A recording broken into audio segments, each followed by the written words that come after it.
Short story by Paul McCann, The Booze and the Blues. This is the story of Brian from Bethnal Green. Someone who knew me, knew him, and he knew that I was writing a book about alcoholics. And he wanted to tell me his entire story over a week. I tried to explain how difficult it was and needed more time to know him, so that's when he told me to tag along with him and Adrian for as long as it took. I somehow remember saying okay, and before I knew it, the duo became a trio. Adrian and Brian played the blues. They started doing gigs whenever and wherever they could. They worked in Dublin, Belfast and London. Adrian and Brian were originally from Belfast, and they found that the drink helped them to forget the situation with the troubles in Northern Ireland. They were also able to express themselves through music, and the blues was like a medium they chose to do so. Blues and being Irish was always a tricky combination. But once you had it, they said that you were the next big up-and-coming thing, and that you had to go to London to get the break. It was then that you would get a spot and maybe get recognised, possibly get a label. I guess it all sounded great for two musicians from Belfast. So Brian and Adrian left for London with big dreams, and they soon discovered suspicions as well around the city. Somehow they always managed to stay up on their feet while consuming huge amounts of alcohol. The blues mixed with alcohol was a potent brew, and the crowds always flocked to hear them. It was as if they had to explain who and what they always wanted to become and why they came.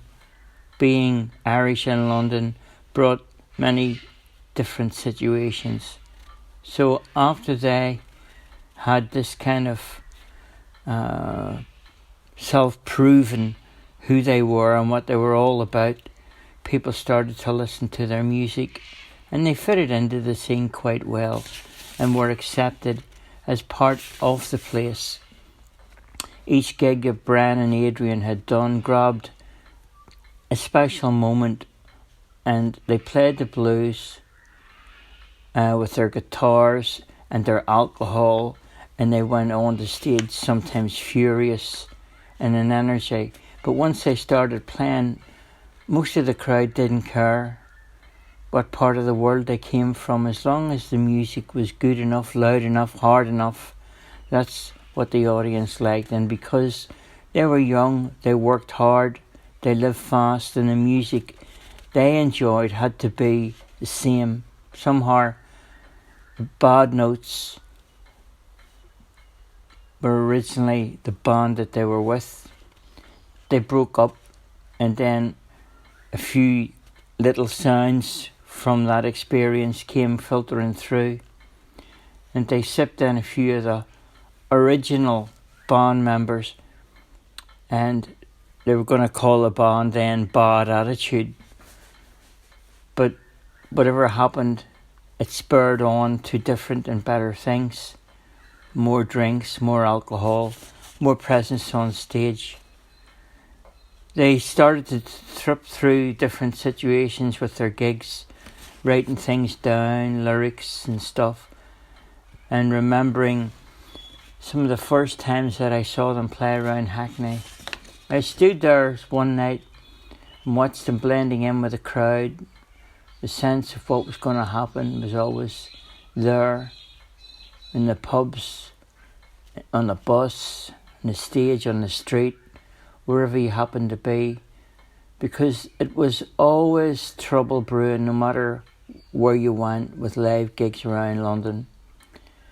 I remember looking up at the roof sometimes, thinking about maybe was it time for me to leave this situation.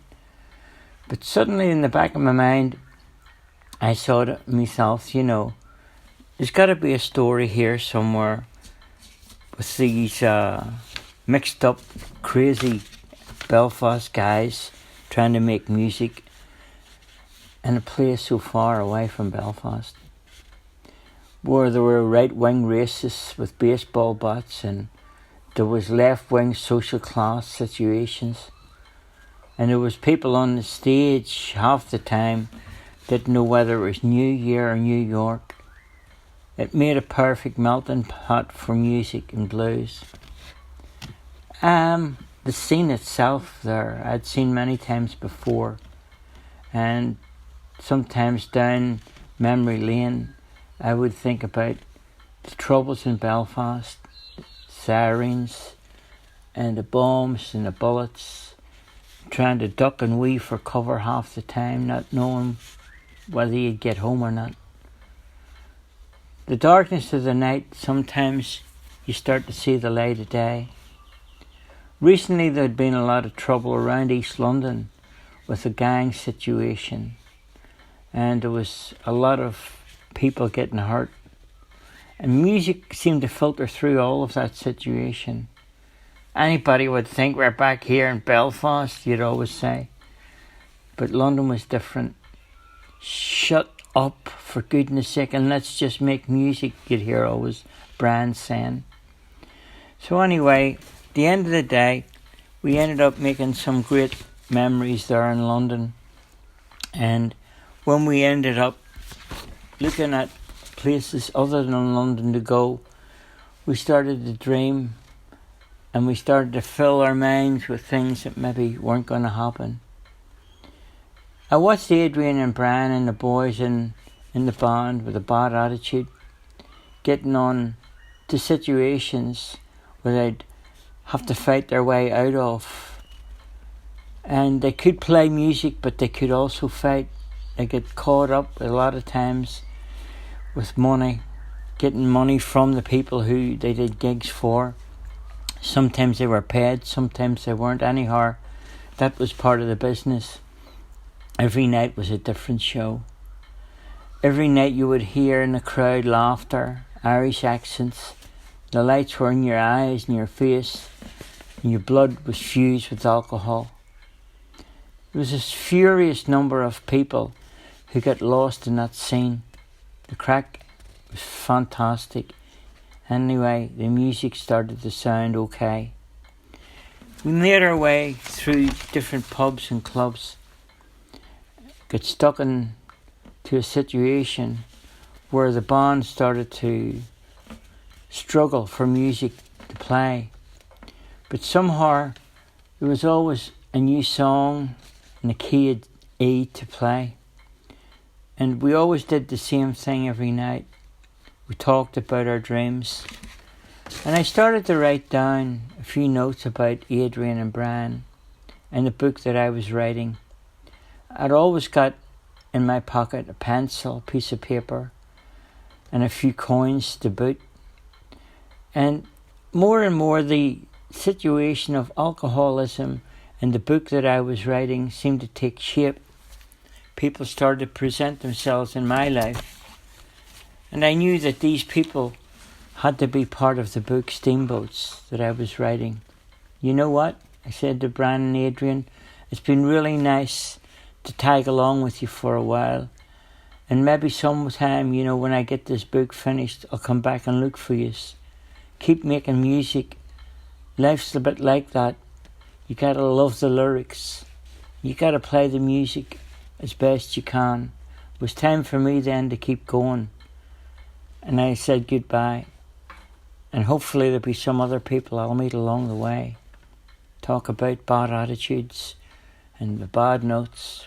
Somehow within it all, music was being made. The end.